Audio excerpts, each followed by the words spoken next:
হ্যাঁ বন্ধুরা, দেখুন আজকে আবার মেনু নিচে আসছে, যেহেতু শনিবার নিরামিষ মেনু কী কী আছে দেখাই। দেখুন উচ্ছে, আলু এবং কাঁকরোল ভাজা আছে, মুগের ডাল আছে। দেখুন প্রত্যেকদিন যেমন সিদ্ধ খাই সিদ্ধ আছে।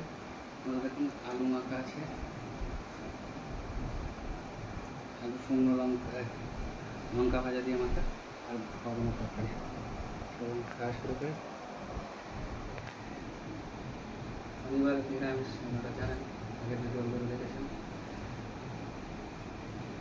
সঙ্গে ডাল, লেবুর রস দিয়ে মেখে আর আলু ভাতে দিয়ে